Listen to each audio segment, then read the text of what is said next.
Muy buenas tardes a todos mis hermanos y amigos, que el Señor les continúe bendiciendo de una manera muy especial. Quiero en este día, viernes 22 de mayo del año 2020, el año de plenitud divina en el que moramos bajo la gloria de nuestro Dios, saludarle mediante el precioso nombre de nuestro Señor Jesucristo y darle la más cordial bienvenida a esta nueva oportunidad que tenemos de seguir juntos estudiando la palabra del Señor. Damos gracias a Dios porque podemos decir como Samuel, hasta aquí el Señor nos ha ayudado y ha sido con nosotros de una manera muy especial. Amados, queremos en este día seguir glorificando juntos a nuestro Dios. Vamos a tener una palabra de oración. Padre, queremos darte gracias en el nombre precioso de Jesús, porque una vez más nos das el privilegio de estudiar junto tu palabra. Abrimos nuestros corazones, deposita tu palabra en nuestro corazón como semilla apostólica y profética que puedan germinar, crecer y dar fruto para tu honra y para tu gloria. A través de tu Espíritu Santo, háblanos, revélanos tu verdad y acomoda lo espiritual tuyo a lo espiritual nuestro. De antemano queremos darte gracias por todo cuanto tú hagas, dándote la honra y la gloria en el nombre de nuestro Señor Jesucristo. Amén y amén. Bien, amados hermanos, en este día quiero compartirles el tema el desafío enemigo. Y quiero iniciar con una interrogante. ¿Por qué el creyente tiene que hacer frente a la oposición? Estamos llamados a combatir. Pablo nos llama a cada uno de nosotros soldados. Entonces nosotros cada soldado tiene que hacerle frente a la oposición del enemigo. Pablo señala una verdad importante en 2 de Timoteo capítulo 3 versículo 12. Él dijo: los que quieren vivir piadosamente en Cristo Jesús padecerán persecución. Recordemos, amados hermanos y hermanas, que este siglo presente está bajo el dominio de Satanás y por lo tanto los creyentes estamos en enemistad con el espíritu de este mundo. El no reconocer esta verdad nos pone en peligro del desastre. La misión de la iglesia como extensión del ministerio de Cristo es avanzar y luchar contra el pecado y el sufrimiento. Y esto le proporciona al creyente el estado de combatiente. El creyente forma parte del ejército del Señor que está a la defensiva contra la fuerza que quieren poner prisiones de hierro y quieren esclavizar al hombre. Esta es una guerra abierta. El creyente combate contra el pecado y el sufrimiento. Por lo tanto, en calidad de soldado, el creyente debe estar preparado para resistir los embates del enemigo. La naturaleza de estos embates es esencialmente espiritual. Como dice la palabra del Señor en Efesios capítulo número 6, versículos del 10 al 18. Allí se describe gráficamente la guerra en la vida del creyente. Una guerra espiritual requiere armamentos espirituales. Y por otra parte, el hecho mismo de que Pablo insta a que el creyente se prepare en lo espiritual demuestra que la vida cristiana es un terreno de lucha espiritual. En mi exposición en el día de hoy sobre el desafío enemigo, voy a tocar dos aspectos esenciales. Primero, la terrible oposición. Segundo, la confianza de David en Dios. Vamos a ver este primer punto, la terrible oposición. Está basado en 1 de Samuel capítulo 17, versículos del 1 al 11. Dice así la palabra de Dios: los filisteos reunieron su tropa para la guerra y se congregaron en Soco, que pertenecía a Judá. Después acamparon entre Soco y Aseca en Afes Damim. También Saúl y los hombres de Israel se reunieron y acamparon en el valle de Ela y dispusieron la batalla contra los filisteos. Los filisteos estaban a un lado sobre una cima y los israelitas al otro lado sobre otra cima, y el valle estaba entre ellos. Entonces, de las tropas de los filisteos salió un paladín que se llamaba Goliat de Gat. Este tenía de estatura casi 3 metros. Llevaba un casco de bronce en la cabeza y estaba vestido con una cota de malla de bronce que pesaba 50 kilos. Sobre sus piernas tenía grebas de bronce y entre sus hombros llevaba una jabalina de bronce. El asta de su lanza parecía un rodillo de telar y su punta pesaba 7 kilos y su escudero iba delante de él. Entonces se detuvo y gritó al ejército de Israel diciendo: ¿para qué salen a disponer batalla? ¿No soy yo el filisteo y ustedes los siervos de Saúl? Escojan de entre ustedes un hombre que venga contra mí. Si él puede luchar conmigo y me vence, nosotros seremos sus esclavos. Pero si yo puedo más que él y yo lo venzo, ustedes serán nuestros esclavos y nos servirán. Y el filisteo añadió: yo desafío hoy al ejército de Israel. Denme un hombre para que luche contra mí. Cuando Saúl y todo Israel oyeron estas palabras del filisteo, se amedrentaron y tuvieron mucho temor. Amados y amadas, quiero empezar diciéndoles en esta tarde que el temor es destructivo. El temor es el fruto de la falta de fe. La oposición es inevitable para el creyente, pero puede convertirse en la ocasión para demostrar la fidelidad a nuestro Dios. Pequeñas victorias de fe preparan al creyente para mayores misiones de combate. Los 3 años que siguieron a la unción de David fueron años maravillosos de preparación bajo el Espíritu Santo. David vislumbró de nuevo la gloria de Dios en los cielos, como escribió en el Salmo 19, y la ternura de Dios como su pastor, como escribió en el Salmo 23. Su fe fue fortalecida cuando el Señor le concedió victoria sobre leones y osos que atacaban su rebaño. Su alma se iluminó cuando el Espíritu le inspiró para que cantara y tocara, no solamente en las colinas de Belén, sino en la oscura casa del rey Saúl, atormentado de un demonio, como dice 1 Samuel 16, versículo del 14 al 23, que no vamos a leer. En realidad, el mal espíritu que fue autorizado para que atormentara a Saúl no podía quedarse en la presencia del Espíritu Santo que ejercía su ministerio por intermedio de David. Al poco tiempo, Saúl retornó a su lucha contra los filisteos. 3 de los hermanos mayores de David eran soldados en el ejército de Saúl. David, que al parecer no había perdido su apariencia de niño, recibió órdenes de quedarse en casa y cuidar las ovejas de su padre. A veces, amados hermanos y hermanas, un ejército evadía una batalla muy costosa al enfrentar a su guerrero más fuerte contra el guerrero más fuerte de su enemigo. Esto era exactamente lo que estaba pidiendo el filisteo Goliat. ¿Para qué pelear todo el ejército y derramar tanta sangre? Vamos a hacer una guerra individual, personal, entre un soldado israelita conmigo y el que gane es el que va a obtener la victoria sobre todo el ejército enemigo.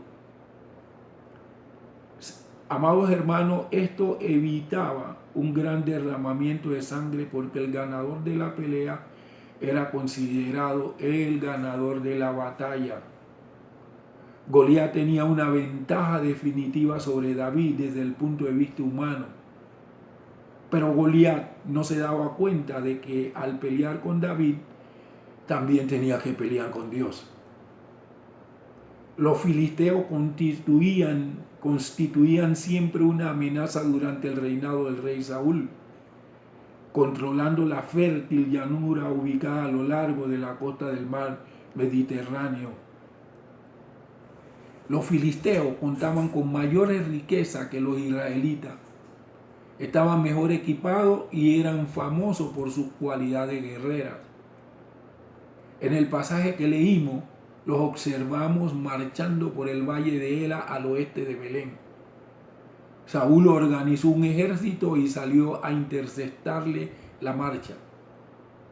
Pero los filisteos acamparon en las colinas ubicadas al sur del valle y al parecer no prestaban atención alguna a la preparación de los israelitas en las colinas opuestas.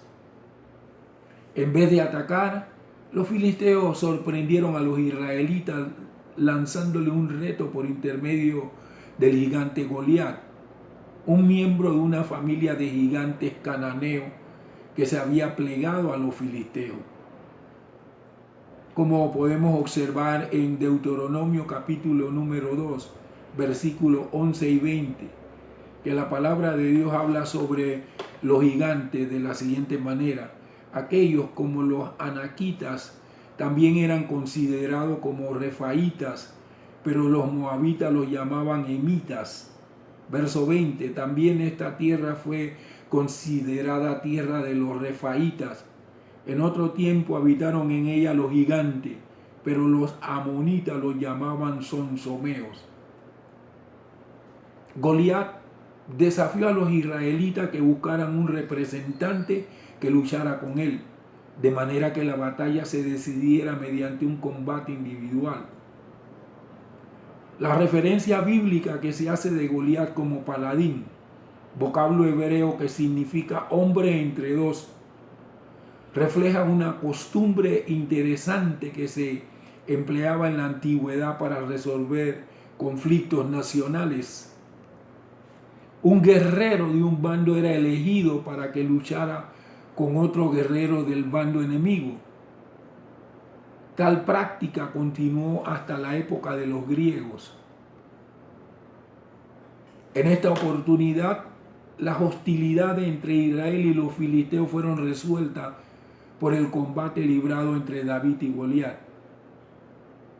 Este desafío provocó el temor y el desaliento de los israelitas.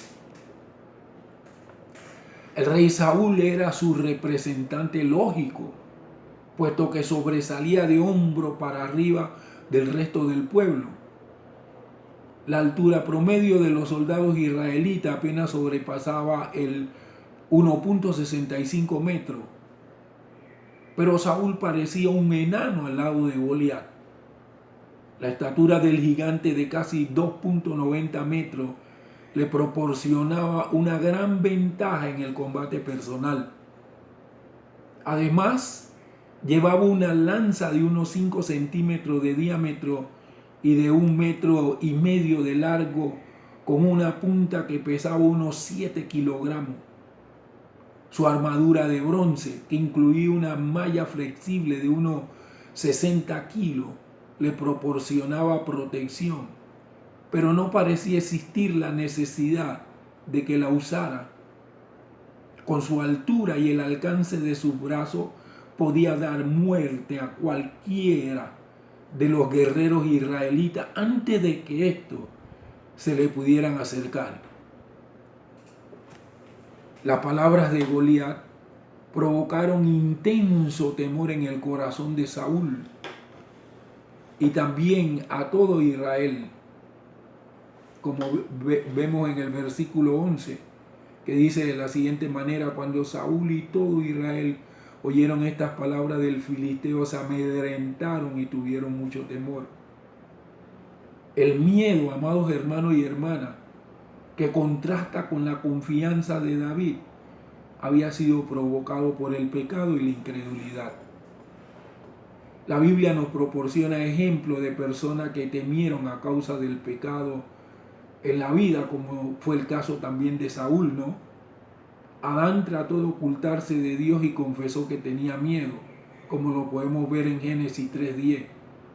¿Qué causó este temor, este miedo en Adán? Su desobediencia a Dios había provocado su temor.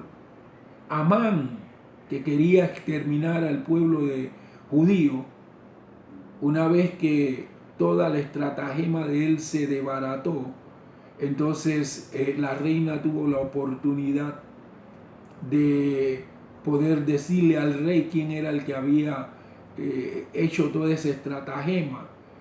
Entonces ella, cuando habló con el rey, dice la Biblia que Amán temió muchísimo cuando la reina Esther le dijo que él era la persona que planeaba la destrucción de la nación judía, como podemos verlo en Esther capítulo 7 versículo 6. Y Esther respondió: el enemigo y adversario es este malvado Amán. Entonces Amán se llenó de terror en la presencia del rey y de la reina. El tercer caso que podemos ver en la Biblia es el de Belsasar, quien dice la Biblia que amaba los placeres más que a Dios y que hasta profanó los vasos sagrados del templo. Él se atemorizó cuando vio la escritura en la pared, como dice Daniel capítulo 5 versículo 6. Entonces el rey se puso pálido y sus pensamientos lo turbaron. Se desencajaron las articulaciones de su cadera y sus rodillas se chocaban la una contra la otra. La verdad es que cuando nosotros estamos frente al Dios Todopoderoso, nuestras rodillas tiemblan, se desencajan las articulaciones, nos ponemos pálidos y nos turbamos. El Dios de nosotros es grande, inmenso, que hizo que Belsasar quedara todo descompuesto por una escritura en la pared. El cuarto que llegó a tener temor y temblor fue Félix, el gobernador. Tembló cuando Pablo hablaba de la justicia, del dominio propio y del juicio que vendría. Como dice Hechos capítulo 24, versículo 25. Cuando Pablo disertaba de la justicia, del dominio propio y del juicio venidero, Félix se llenó de miedo y respondió: por ahora vete, pero cuando tenga oportunidad te llamaré. Félix sabía que no estaba listo para comparecer ante el juicio. El temor es una característica de los malvados, según dice la palabra de Dios en Apocalipsis capítulo 21, versículo 8. Pero para los cobardes e incrédulos, para los abominables y homicidas, para los fornicarios y hechiceros, para los idólatras y todos los mentirosos, su herencia será el lago que arde con fuego y azufre, que es la muerte segunda. Y estos que están bajo esta condenación por causa del temor por sus pecados, sienten temor de los hombres también. Para que nosotros no temamos a los hombres, tenemos que temer reverentemente a Dios. Miren lo que dice Primera de Samuel capítulo 15 versículo 24. Entonces Saúl dijo a Samuel: yo he pecado porque he quebrantado el mandamiento del Señor y tus palabras, temiendo al pueblo y accediendo a su voz. Prefirió, dice Saúl, acceder a la voz del pueblo que guardar el mandamiento que el Señor le había dado a través de el profeta Samuel, y esto le costó el reino. Mire lo que dice Juan capítulo 9 versículo 22. Sus padres dijeron esto porque tenían miedo de los judíos. Cuando Jesús sanó el ciego y lo entrevistaron allá en la sinagoga y le preguntaron a los padres si ese era su hijo. Ellos dijeron: sí, ese es nuestro hijo, pero él es ya mayor de edad, así que pregúntenle a él. Y dice la Biblia que sus padres dijeron esto porque tenían miedo de los judíos. Qué terrible es temerle a los hombres, y le tememos a los hombres cuando no tenemos temor reverente de Dios. Pero los hombres que están bajo juicio, los seres humanos que están bajo juicio, también temen al castigo futuro, como dice Hebreos 10:27, sino una horrenda expectativa de juicio y de fuego ardiente que ha de devorar a los adversarios. Un día todos tendremos que presentarnos delante del Señor, el Dios creador de los cielos, de la tierra y del mar y de todo lo que en ellos hay. El temor, amados hermanos y hermanas, se convierte a veces en algo tan intenso que se describe en la palabra de Dios como algo que consume. Como dice el Salmo 73:19, ¿cómo han sido desolados de repente? Se acabaron, fueron consumidos por el terror. El rey Saúl estaba tan asustado como los demás. En el pasado, cuando él estaba en una buena relación con el Señor, el Espíritu Santo había descendido sobre él y le había capacitado para hacer frente a las amenazas y a la oposición del enemigo. Ahora ya no estaba en la misma condición. Había decidido seguir su propio camino, así que ya no sentía ese respaldo divino en su vida. Pero su obstinación lo había separado de Dios y ahora se encontraba transitando por su propio camino. Cuando el filisteo lanzó el desafío, Saúl trató de disimular la situación ofreciendo una recompensa. Prometió dinero, la mano de su hija y la exención de impuestos para el voluntario que alcanzara la victoria, incluyendo a su familia. Pero la pregunta es, ¿quién se iba a ofrecer cuando el mismo Saúl no se atrevía a combatir?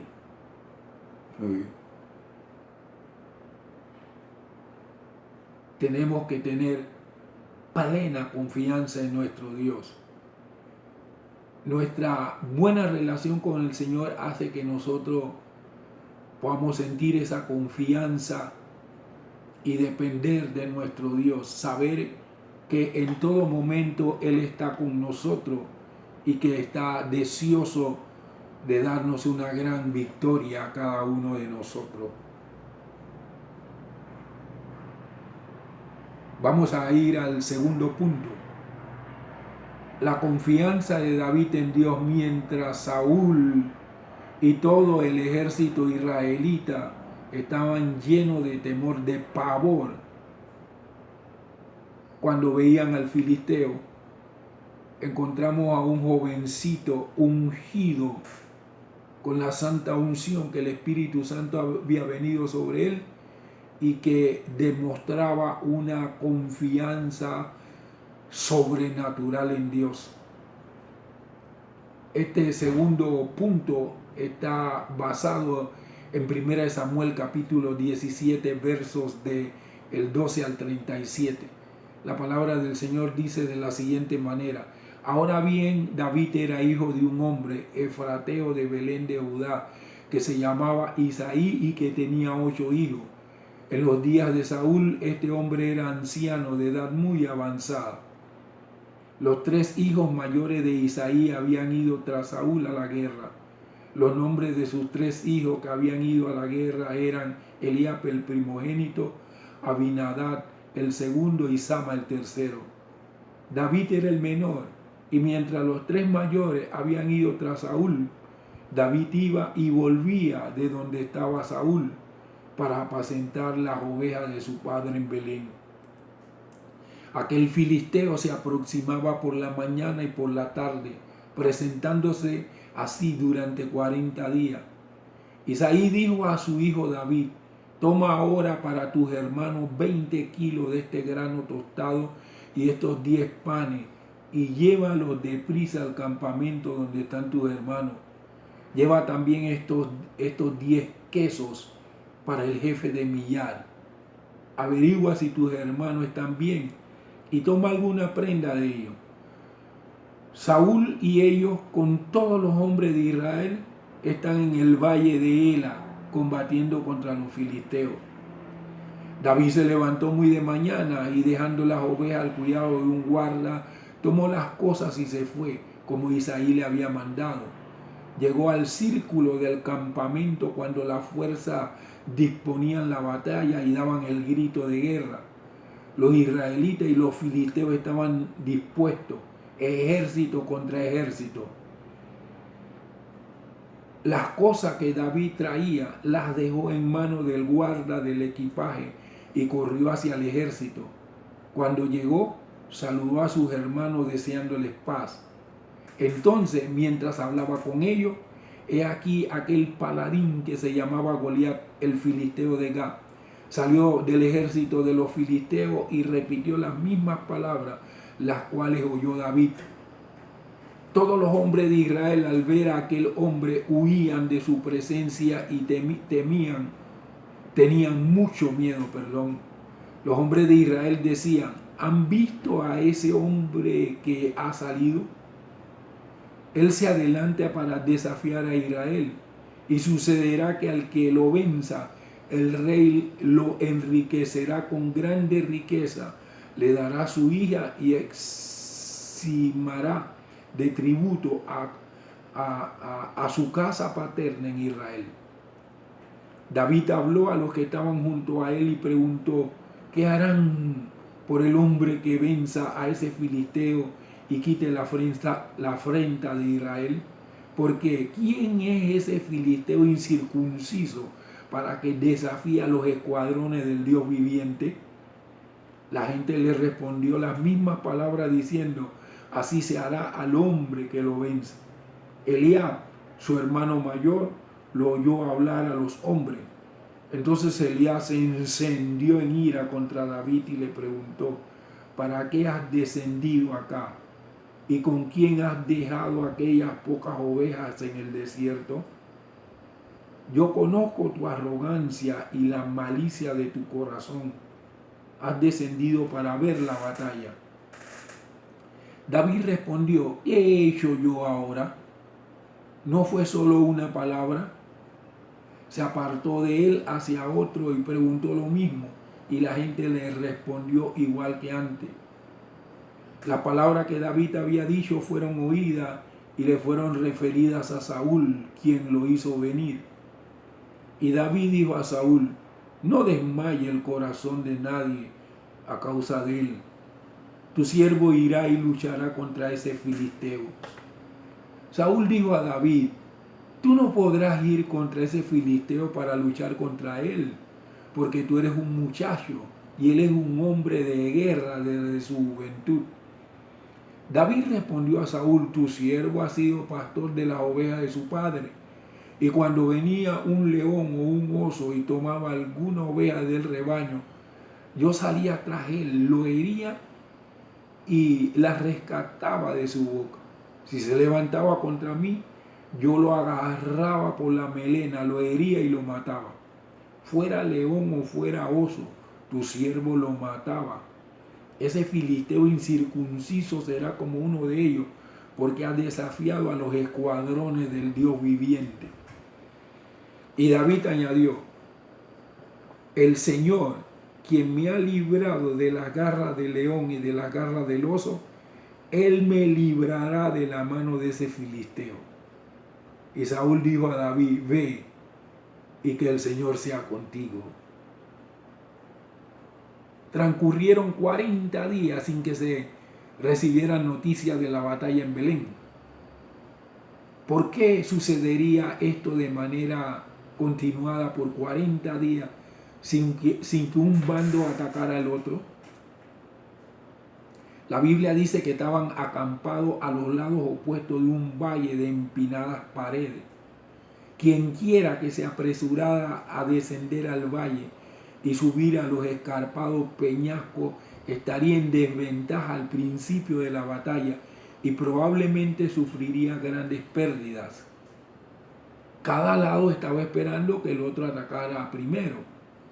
Isaí comenzó a preocuparse. sabiendo además que sus hijos corrían peligro de quedarse sin alimento, resolvió enviar a David con provisiones y con la esperanza de que le trajera noticias de la batalla. La misión de David de llevar alimento para sus hermanos coincidía con la costumbre de la época. Amigos del pueblo con frecuencia enviaban alimento a los soldados. A la mañana siguiente, David llevó una provisión de trigo tostado, pan y tajada de queso. Llegó a la trinchera, una fila de vehículos en el extremo del campamento. En el momento en que los hombres se dirigían al campo de batalla con un grito, pero no había batalla. David se dio cuenta de inmediato por qué Isaí no había recibido noticia. Los israelitas se sentían muy avergonzados ante el reto que les lanzaba Goliat.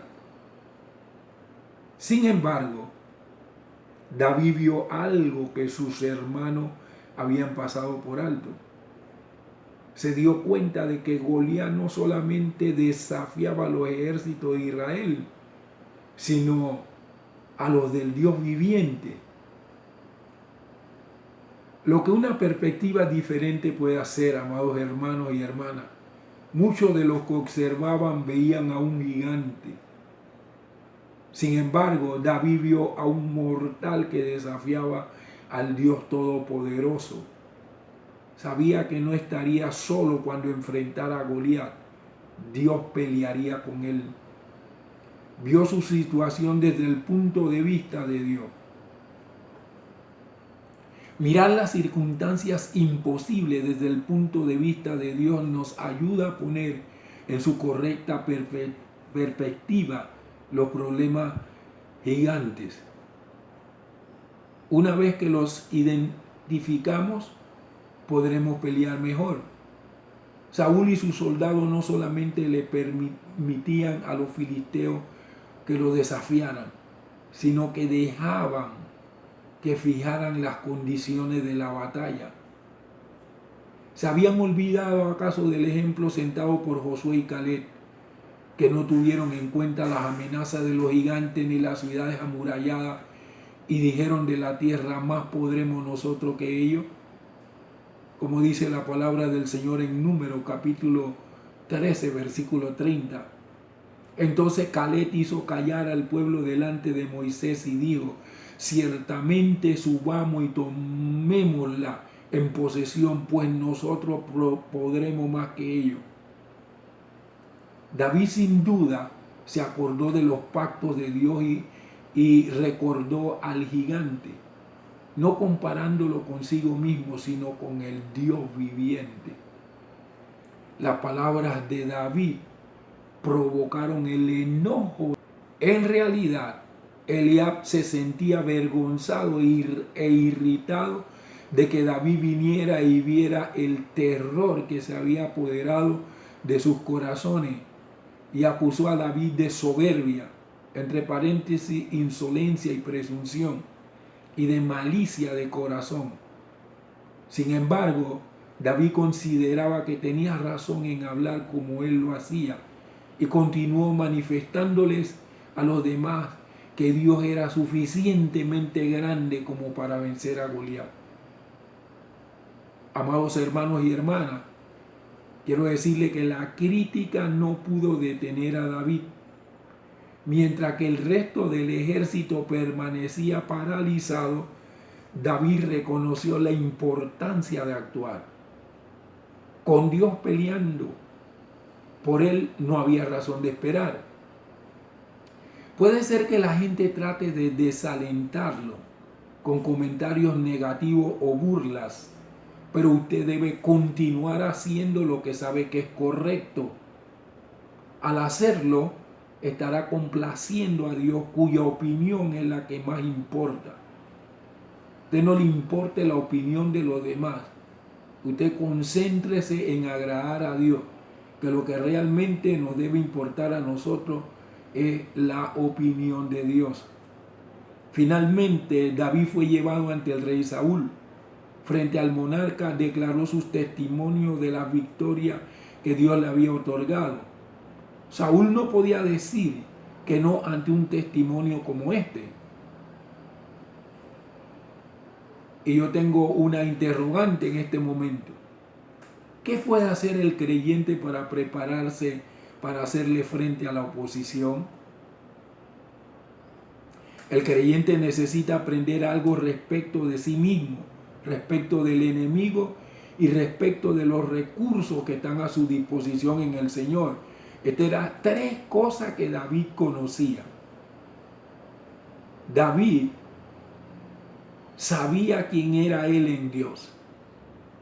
Y David sabía que por más grande, por más gigante que fuera ese enemigo, él estaba consciente que Dios le podía volar la cabeza. Y David sabía que él no tenía que pelear con armamentos humanos. Él sabía cuáles eran los recursos que Dios había puesto a su disposición. En primer lugar, amados hermanos y hermanas, el creyente debe saber que es débil. Seremos tentados a depender de nuestra propia fortaleza y al hacerlo nos exponemos a la derrota. La mayor responsabilidad nuestra será obedecer las palabras de Romanos 6, versículos 11 y 12, que el apóstol Pablo dijo, consideren que están muertos para el pecado, pero que están vivos para Dios en Cristo Jesús. No reine pues el pecado en su cuerpo mortal, de modo que obedezcan a sus malos deseos. Tenemos que saber que es una batalla de fe. Como dice Romanos capítulo número 8, Pablo le llama a esta conducta, la batalla de fe, el andar según el Espíritu cuando dependemos de Dios. Consiste en darle lugar en nuestro corazón a las manifestaciones del Espíritu Santo en vez de confiar en nuestros propios recursos. A continuación, el creyente necesita estudiar la estrategia del enemigo. Efesios 6:11 la denomina las acechanzas del diablo. Amados y amadas, el diablo es hábil y poderoso. Se manifiesta por intermedio de muchas agencias naturales de este mundo. El creyente necesita percepción espiritual para entender la palabra del Señor y la ayuda del Espíritu Santo que lo capacita para comprender las acechanzas del diablo.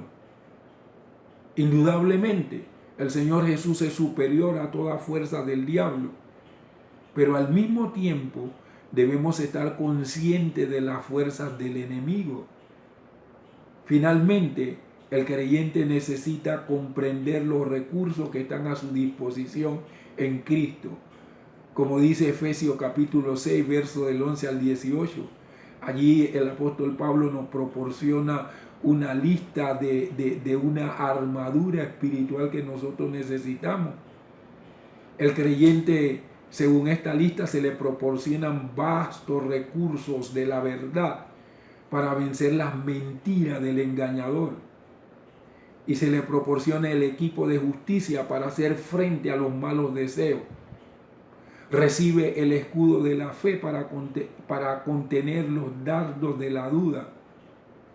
Y como poderosa arma ofensiva, la palabra de Dios está en sus manos para vencer las huestes de la oscuridad.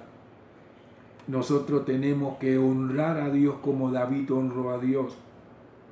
El enemigo, a través de Saúl y del ejército, estaba tratando de menospreciar al Dios de los cielos. Pero David, con su percepción espiritual, supo que los desafíos que se estaban lanzando no eran solamente contra los seres humanos, sino contra el Dios de los israelitas.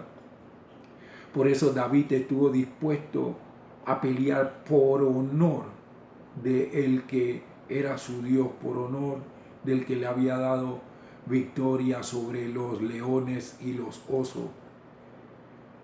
Si realmente nosotros tenemos una íntima comunión con nuestro Dios, nuestros ojos nunca se pondrán en los problemas, en las circunstancias. Nuestros ojos siempre estarán puestos en el Señor Jesucristo, como dijo el escritor a los hebreos, puestos los ojos en Jesús, que es el autor y el consumador de nuestra fe. Dios necesita gente que confíe plenamente en Él, así como David confió en nuestro Dios.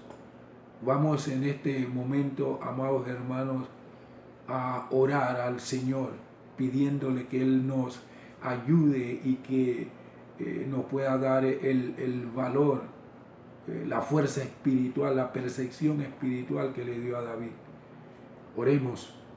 Padre, en el nombre de Jesús nuestro Señor, te damos gracias por este mensaje. En él tú nos has dicho que la oposición es inevitable para nosotros los creyentes, pero que ella, la oposición, puede convertirse en la ocasión para demostrar la fidelidad a ti como nuestro Padre Celestial. Ayúdanos a mantener nuestros corazones libres de temor, ya que el temor es destructivo y se origina por causa de la incredulidad. Úsanos de una manera especial para que, al igual que David, las victorias que tú nos des nos preparen para mayores misiones de combate. Padre, hemos podido entender que nuestra experiencia cristiana vital no es una garantía de que se nos eximirá del sufrimiento y de la lucha. Pero cuando confiamos en ti, siempre tendremos la victoria como tú se la diste a David. Por eso tu palabra dice que tú guardarás en completa paz aquel cuyo pensamiento en ti persevera, porque en ti ha confiado. Ayúdanos a confiar en ti.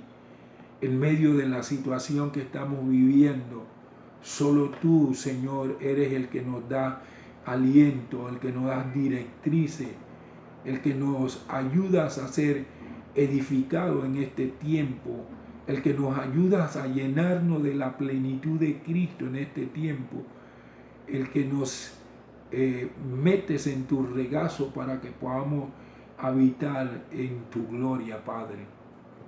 Señor, muchísimas gracias. A ti te damos la honra y la gloria por tu maravillosa palabra que nos has dejado, y que esta palabra nos edifica y nos da fuerza espiritual para que nosotros podamos seguir honrando y glorificando tu nombre como lo hizo David.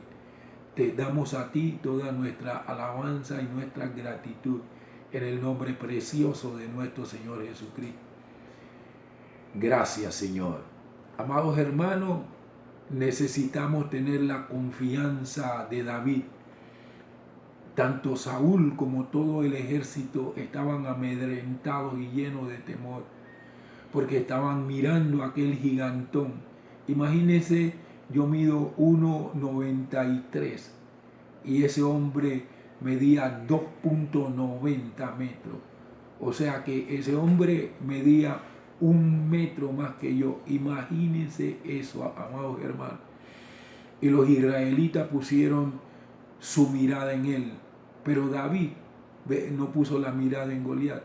David puso la mirada en el Dios que le daba la victoria contra los leones y los osos. Y al final el Señor le dio una victoria contra aquel gigante. Glorificamos a nuestro Dios y le damos gracias por este tiempo. Espero volverles a ver el domingo. El próximo domingo nosotros continuamos con la predicación del libro de los Hechos. Esta semana que pasó comenzamos y fue una verdadera bendición ese primer mensaje. Yo le exhorto a que usted no se pierda ninguno, porque este libro es inspirador, es un libro maravilloso. Se llama los hechos del Espíritu Santo. Que el Señor les continúe bendiciendo y esperamos entonces en el Señor poder estar una vez más a través de este medio el día domingo. Dios le bendiga de una manera muy especial.